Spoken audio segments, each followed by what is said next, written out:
everybody. It is time for Christy's Court on the field of 68 Network. And wow, we have the finest father-daughter coaching duo here to discuss their journey and how they are where they are right now, not just with basketball, but in life, and the coaching dynamic that will be very interesting come Saturday when they tip off against each other in conference play. I would like to welcome Dave Magarity as well as his daughter, Maureen Magarity. And I'm so pleased to have you guys here today on Christy's Court.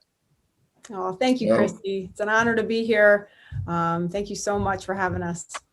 Yeah, this is special. It's been a long time coming since she was named the new head coach at Holy Cross, and I've sort of dreaded this day, and I've also been very excited about it. So it's going to be special. Yes, no question about it. And I mean, Dave, your lineage in the game is definitely something to be proud of in terms of your personal journey. I mean, you're one of two coaches to take both a men's Division I program and a women's Division I program to the NCAA tournament. But let's flip the pages back some, shall we? Let's go back to when Maureen was just getting interested in playing basketball. What was that like? And you being a coach, what did you see in her at a young age? Well, it's interesting. I've had this conversation with some other people about her start in the game, and back in those days, we tried to make it a little bit more diverse in terms of giving her opportunities to play other sports and not be just specialized. But it always came back to basketball, and I think part of it was she was always about 2 feet taller than everybody in her class. She was about 6'1" when she was in 7th or 8th grade. And she just was around the game so much growing up. And it just was something that I felt she just took a natural inclination to. She loved the game. She loved watching games. She loved being around the gym, and even at 4, 5, 6, 7 years old. Oh, I love that. And Maureen, I mean, to have your dad be a coach, I'm a coach too, and I have 3 kids. So I had the blankets and the goldfish and the juice boxes in the gym when they were little bitty kitties and running around in the gym. So, I mean, yes, you probably did play other sports, but just being around it, doesn't that just kind of adapt your mindset to playing ball? Oh, absolutely. I mean, some of my best childhood memories have to do with basketball, and not so much me playing, but in the gym, on road trips with the team, and it was just such a big part of our lives. I think, our dad being, I'm the oldest of 3, my sister Katie, my brother David. I mean, our dad was a basketball coach, but it wasn't his job. It was a lifestyle, and his players were our family, and they were at every, birthday party, every baptism, every big game, that I played. I remember looking up in the stands and seeing my parents and, whoever was on the team at that time. So, I feel really, really lucky. I had the best childhood and the best dad. So.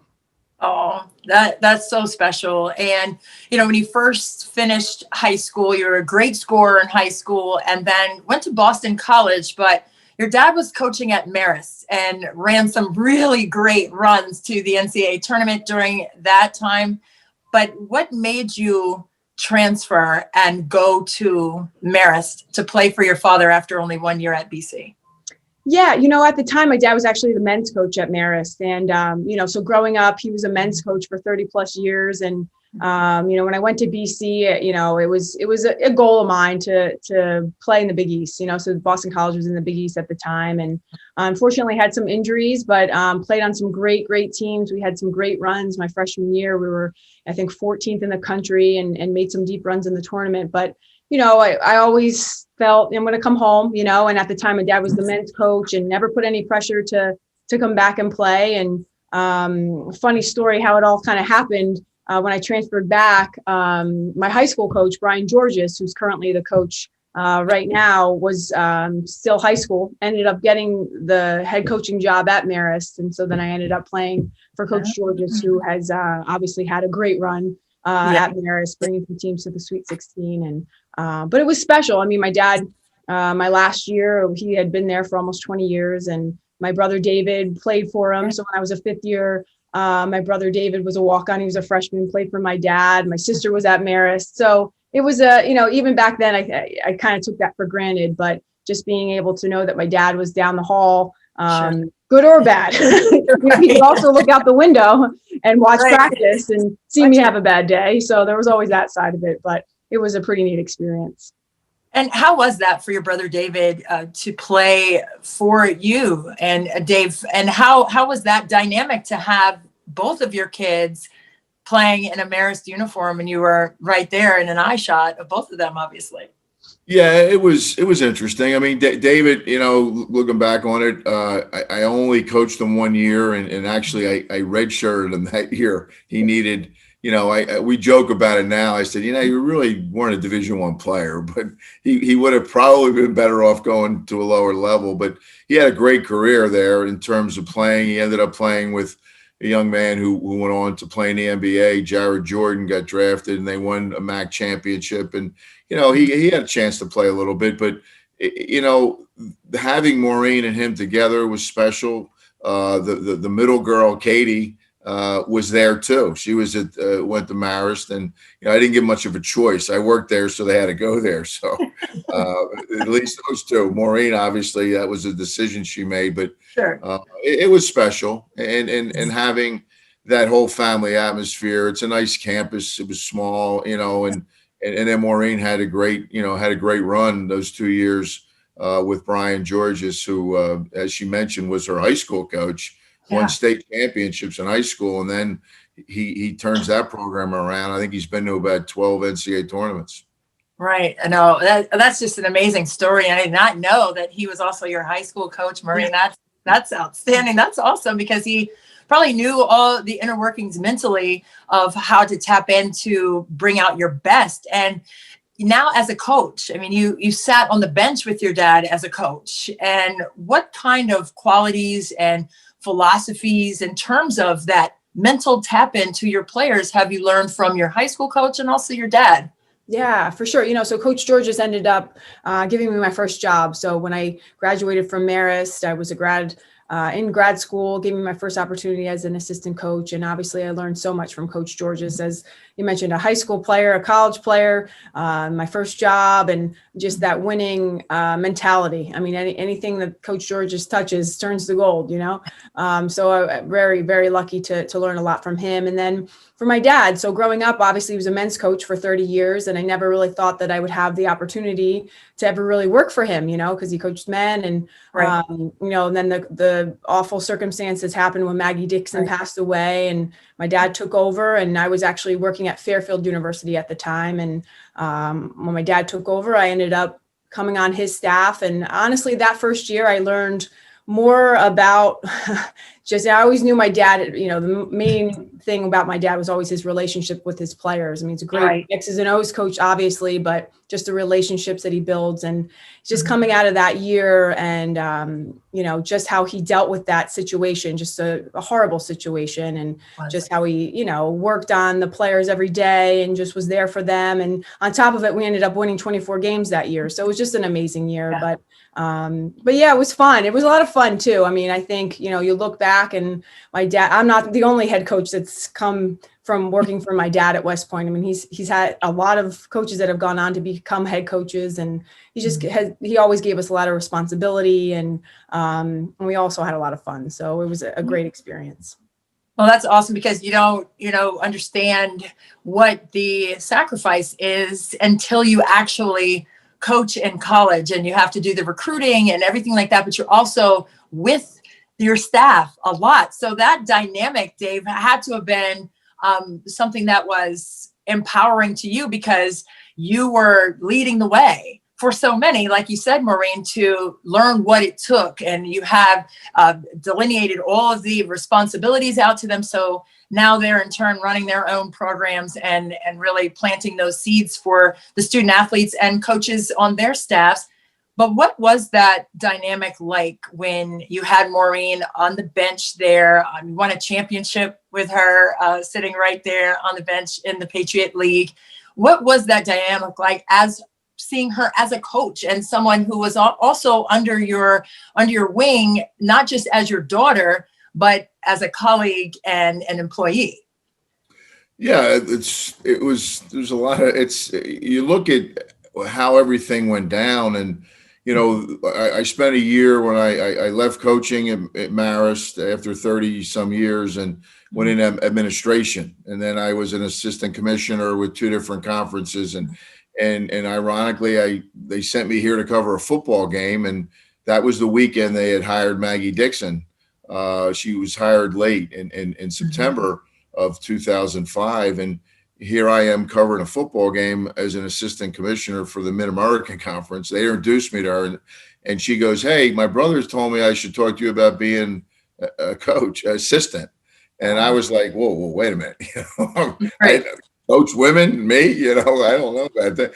And, you know, my experience with Maureen, I mean, going through her development, her recruiting, and, you know, I think with her going back even before when she was younger, the opportunity to play at a high level. She played with Sue Bird for 6 years, all the way through AAU.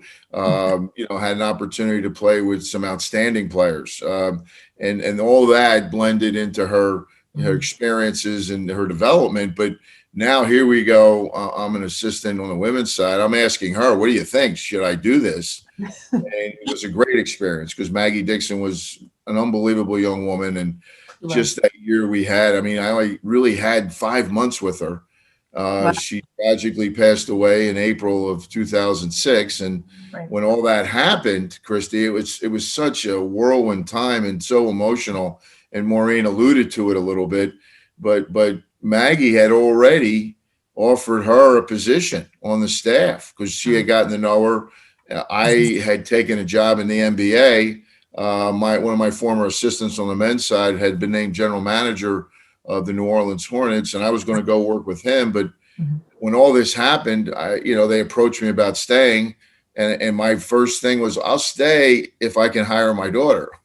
So that became the big thing. So she really helped me out a lot because all of a sudden I'm not the nice assistant coach that I was for that period of time, and now I'm I got to make the tough decisions. And she was really a huge advantage for me, having somebody I knew I could trust, and she had my back, obviously. Yeah, no question. And with that being said, Maureen, you went on and really did a fantastic job of turning around the program at New Hampshire. You were there for 10 years, from 2010 to 2020. And during that time, what was that evolution like? And what kinds of things did you take from what you learned from all of your coaches, including your dad? What did you take from that to be able to turn the program around the way that you did and become National Coach of the Year, the KAL Coach of the Year in 2017? Yeah, it was, I loved UNH, and I was so, lucky. Honestly, I got hired when I had just turned 29 and became a head coach, and the athletic director at UNH will forever be one of my mentors, Marty Scarano, and he gave me a chance at a very young age and saw something in me and believed in me, and that's all I needed. I mean, it was hard, and having somebody like my dad to be able, I worked for him for 4 years before I got the job. And I think his confidence in me to say, you're ready, you're going to make mistakes. And with a young team, we had to rebuild obviously for the first couple of years, and we had to recruit and obviously get lucky. But, the main thing I really took away from, especially my dad, was just, making sure that the players knew that you had their back, and, win or lose, that, they always knew that you had their best interest, that you cared about them as a person, and whether they played 40 minutes for you or were out that year with an injury, that they always felt that you had their back and love them. And no matter what, what happens, and kind of give them that tough love. And And it was a great experience at UNH. I mean, it was definitely a family atmosphere, family feel, everything that I felt that I was able to grow up in at Marist. Well, my dad was the men's coach, and really, grew a lot, I think, as a coach. Became a mom while I was there. I have 2 daughters, and I really, I felt like I could flourish. And obviously, when the Holy Cross job opened up, I felt it was the right time. And Holy Cross has always been a place that I've admired, and really lucky to be here now. Yeah, you took over the Holy Cross program back in April of 2020, in the middle of the pandemic that we were all in. So I don't know how easy that was to do, because did you have a chance to go on campus? Did you have a chance to meet the players? I know they had graduated 5 players that were impactful kids from the previous season. And then, you're known for your magic and turning programs around. But that's a huge step, and not really having a lot of the foundational players remaining in the program. What was it that enticed you to go to Holy Cross when you did? Right. Yeah. I get that question a lot. Like, not only, and especially, like you said, during a pandemic. I think like Holy Cross has just been a place, even when I was recruited by Holy Cross, working in the Patriot League, it's always been a place that I've always really admired, really just felt, I feel I could be a good fit there, always been a place that's been on my radar. And with our new athletic director, Marcus Blossom, I think with his leadership and his vision for both men's and women's basketball programs, it was just one of those things that popped up kind of out of the blue. I wasn't really looking to leave. Like I said, I loved UNH. I could have been there forever. Just felt like, it was meant to be, sort of thing. And even during a pandemic, but it was hard, to say the least. I mean, during the interview process, obviously couldn't interview on campus. Everything was over Zoom. Only met the team over Zoom for the first, 5 months on the job. Wow. I was still living in New Hampshire. I mean, I didn't even move yet. So, it's, hiring a staff over Zoom, all of that kind of stuff, recruiting. I mean, everybody has had to go through that a little bit, but it was interesting. But, I just go back to my parents too. I mean, I couldn't have done this without them and their push, because, I think as a mom too, you got to think about that. I mean, my kids are remote learning right now. I mean, there's a lot to it. And I think my parents definitely said, you got to do this. This is one of your dream jobs. You got to do it. And you know what, I feel so lucky, and it's been the best thing for us. And the future's bright. I mean, I'm in such an amazing institution with such great leadership, and I'm really excited about the future. And I love that. I mean, you have to take the leap, and that's what a lot of successful people have said in terms of what it takes to have that courage to make that change, to feel it in your heart and soul, and to follow your heart. And Dave, both of you have said that, she had your back, and Maureen, you've also said that Dave, he's had your back. And Dave, as a mom, Maureen, she said, she has the 2 daughters, Charlotte and Caroline. And how have you seen not only how she has matured as a coach, but how has motherhood changed Maureen? Well, Charlotte was our first grandchild. We have 7 now. So it's been, I look at her and what Maureen went through, at that point, right in the middle of the season. Charlotte was born in December, 22nd. Caroline was born in January, January 23rd. Her birthday's coming up 3 days before my birthday. And that's a great story if we have time to tell you. Yeah, we have time. Tell it. So we're playing Navy, which is the biggest game of the year, obviously, in Madison Square Garden. Wow. It's a big day. It's like the men and the women double header. Kelsey Minato is all over the billboards in front of the Garden. It is, unbelievable. And my wife had been with her for a week or 2, and she said, I'm going to take a break and come home and go to this game. Well, of course, she goes into labor. How many weeks early? 4. Yeah. Oh boy. She should have known, because she did the same with the first. But there's a biggest snowstorm in the history of New York City that day. Our game gets off. We play the game. as the game ends, the men's team's ready to take the floor. They cancel the game. They shut the Garden down. They shut New York City down, and she goes into labor. Her water breaks. Halftime of watching his game on CBS. My wife is signaling me from the stands of the Garden, and I'm going, what? and she can't get out of New York. Yeah. Everything's shut down. There's nobody's allowed to move. The streets of New York City are desolate. It's like a ghost town. So it was the most incredible time I've ever been. We're walking down the middle of 6th Avenue in the middle of the street, and there's no vehicles, no trains, no buses, no anything. So we won the game, by the way, by 35 points. So. But anyway, thanks to Kelsey Minato, Yeah. But I just think she's done a marvelous job. I mean, they're beautiful young girls, but it's been tough. I mean, you mentioned it earlier, Christy. I mean, she had to sell a house, buy a house during a pandemic. I mean, that in itself is remarkably challenging, and there's just so many things that she's gone through. And it's been tough. I mean, you second guess doing things. She was very comfortable at UNH. She could have stayed there for the rest of her life. Her AD was devastated, I think, when she decided to make the move. But Holy Cross, honestly, is a basketball school. Bob Cousy. It's like me. It is, and they've had great tradition on the women's side. They probably have won more Patriot League championships than any program. I think 12 total. So I just felt that there comes a time where you're getting too comfortable. I've done it in my career. I've stayed too long. I think I stayed too long at Marist, to be honest with you. So, doing what I did now, I look back on it. I've been in Army now 15 years. In my wildest dreams, I never would have imagined me doing this for that long. Yeah, I remember covering your team in the NCAA tournament in 2014 with Kelsey Minato, she was such a phenomenon in terms of her skill set, her confidence, and she scored over 2,500 points during her career. I know she went overseas to play professionally, but boy, that was fun for me to see a player like that, because as you know, they don't come around a lot.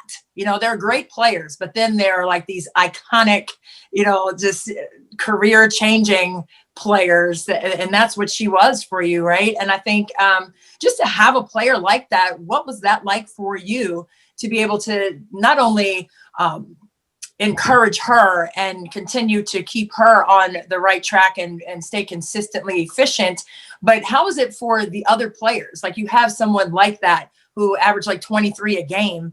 How is that to build the other players around her and still have her be able to do her thing? Well, you start with her being incredibly selfless and almost to the point where there were times I had to call timeouts to tell her, you have to shoot the ball. I mean, you can't keep, deferring to other people. You have to. We need you to win to do this. But she was that type of person. So there was never any resentment. I mean, and I've been around. I mean, on the men's side, I had a young man who was the number 2 pick in the NBA draft, Rick Smits, who played for the Indiana Pacers. Absolutely. And I mean, same thing. I couldn't have been blessed any more. I mean, the best women's player and the best men's player are two of the most outstanding human beings you'd ever want to be around. And Kelsey was she was a rare kid. And again, she was overlooked in high school. Schools just overlooked her in California. She's from Southern California, Huntington Beach. And we got really, really lucky and saw her in her senior year. She's probably one of the latest kids I've ever recruited, and had a hard time getting her in late, not because of her grades, but just because it's hard to get into West Point. Right. Yeah. And with that, Maureen, when you saw what Minato was able to do as a player, how does that kind of lift you as a coach when you have a player who has those qualities and can be dynamic in terms of their ability to score? But I also know that, the implementation of being an unselfish program is something that you want to carve out there at Holy Cross with your young team this season. Yeah, absolutely. I mean, Kelsey, I obviously got a chance to know her. We scrimmaged every year. We've never played in a game up until this weekend, but we've always scrimmaged. So when I was at UNH for 10 years, they would come up to us. We would go to West Point. And so I really got a chance to know Kelsey on a personal level. And like my dad said, she's one of the just sweetest, kindest, most loved players, that especially being as good as she was. And, I definitely learned that from my dad. I mean, he always had players play unselfishly, and the offense that I've taken a few things over my day, over working from him into my repertoire coaching wise, and just unselfish basketball. And I think, for us right now at Holy Cross, we're a really young team. We have 4 freshmen. We only have 1 senior. And we really have honestly only 1 starter back from last year. Like you mentioned, that senior class that graduated, Lauren Manis was drafted in the WNBA. I mean, statistically, we didn't bring much back. I mean, Avery LaBarbera is a tremendous player that we bring back, but trying to instill that into all of our players right now, to the point that they're confident. They just don't have a lot of game experience, and moving the ball, playing that unselfish basketball right now for us is kind of easy. It's almost to the point where we have to look to shoot. But if we can instill that and just get a couple more pieces to the puzzle, and recruiting's gone really well. And just, I think that's the most important thing, because you want to be known for that, your unselfish basketball and your toughness on the court. Yeah, absolutely. Those are winning qualities, which you both are very familiar with, clearly. But with that being said, the Patriot League, the scheduling this year, because of the pandemic, is totally different. Only 16 games for each team. And for Holy Cross, you all play Boston 6 times, and you're going to play Army 4 times. And the first of the 4 is this Saturday. And I don't know what that's going to feel like or what that's going to be. But Dave, you alluded to, being both excited about it because that she's ready as a head coach, but then also to look down the sideline and see your daughter, Maureen. Yeah, it's funny because she mentioned we had scrimmaged, from the moment she got there, we scrimmaged every year up until last year. But this is different. And I think that when you, and I'm not sure if this is the first time ever on the women's side that a father's gone against the daughter. But what makes it even, I think, sort of weirder is that we're in the same league. And like, normally you could possibly play somebody 3 times if you played, twice, home and home, and then 4 times, and I don't possibly 5 times, if you ended up playing a championship game. But it's just it's just going to be weird. I don't know. And without the fans there, and I'm trying to figure out, can I get a special exemption to let my wife come to the game? Because they're like, and I'm not sure she go. What's she going to do? Wear purple and black and gold? I don't know what she would do. It'll be interesting, but I think as a coach and just as an opponent I watched her first 2 games, and we were lucky. Army and Navy got an exception by the league because of our situation. We're not allowed to redshirt kids because they're going into the Army, the Navy. Sure. We were allowed to play non-conference games. So we had 5 games, and it was great for us. We needed it. Played a good schedule and came out 3-2. We beat a really good Quinnipiac team. Got whacked by Marist pretty bad, but it was good for us. But with her, that was her first 2 games, and we played Colgate last weekend. They're very young, and they just it's going to be a process, I think, for her there. I sort of went through this the last 2 years. We were really young, so. Where I'm most comfortable with Maureen is she understands that. I mean, she's got 10 years under her belt as a head coach. She's got, a wealth of experience. She understands that piece of it. And I just, you hope that everybody else does, because that's part of what we deal with as coaches, the expectations or the lack of understanding of what we're going through. Yeah. And Maureen, how do you take that daughter hat off, or do you, when the game is about to start and, the players are walking onto the court and they're getting ready to get the game going? what do you think your emotions will be on Saturday when you look down and see your dad on the other side?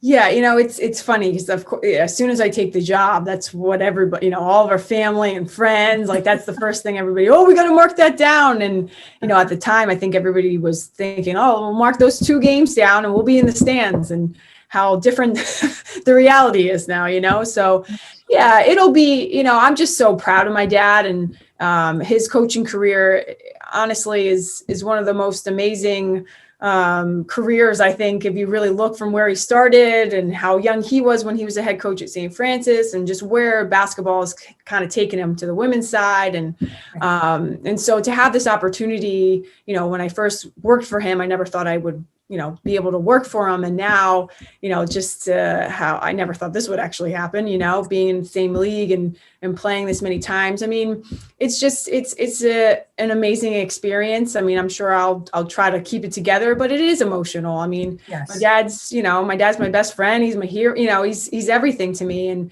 to have the opportunity to coach against him, he looks really young, but, he's still working, he's still coaching, and so I think it's just a really cool, unique experience. I mean, who knows how much longer my dad will coach, and just to have this opportunity, and, and just the way that the world is right now, I think it's just really embracing that moment and, being excited. But once the ball's tipped, it's a game, and I think my players, it's funny because I have such a young team, and they're still getting to know me. So they know, he's my dad and everything, but it's not really quite there yet. And I haven't really brought it up. And I think the returners are more focused on, we have to beat Army, they upset us last year. And that's fine, because I don't even really want to bring this into it, with the players. I'm sure with this upcoming week, I'm sure it'll get highlighted a little bit more, but I'm excited. And, and like my dad said, it is it's more than disappointing that our family and friends can't be there, the grandkids and my sister and my brother, but, they'll all be there in spirit. And, my kids asked, my mom was up the last couple of days, and of course that was, who are you rooting for? That's the latest thing with the kids. Sure. My mom gives a politically correct answer. Oh, Pop-Up can win 2 games and you can win, and mommy can win 2. And, my oldest is like, no, grandma, like, you have to pick somebody, you can't. So it's just funny to hear, all the grandkids talk, and it'll be a great experience. Hopefully everybody will play well, and stay healthy, and, hopefully we'll get 4 games in. I think that's the way I'm looking at it too. Yeah, absolutely. Yeah. And tell us the details, like where can we tune in with the rest of your family who will be watching with bated breath and cheering for both of you, I'm sure. How can we watch? All of our games in our league are on ESPN Plus. Okay. So that's been great. I mean, we just switched over that platform this year. We were Patriot League Network had their own platform, but I think this is great.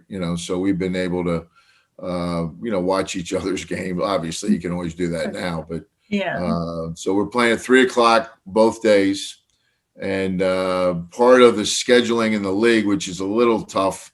Yeah. Maureen will have to get on a bus Saturday morning, drive to West Point. That's a tough trip. I mean, we're talking 3+ hours. And then go home. And then we have to get on a bus Sunday morning and go to Worcester, Massachusetts, which, it's a little, I have to be careful what I say. Last weekend, Colgate came Saturday, but stayed over Saturday. We played back-to-back at the same location. Place, yes. Makes more. And then when we go to Navy, we'll do the same thing. And then Boston. Maureen has a few trips like that. But, you mentioned playing BU 6 times. Boston, you may be the best team in our league. For her to have to play them 6 times is tough. They're really, really talented. And they did a great job, I thought, especially yesterday, the second game. Came back and really competed. And their freshmen played. They're going to be really good. Yeah. And she's done a great job recruiting. She has a tremendous class coming in next year. She stole a few kids from us. Recruiting, there, right?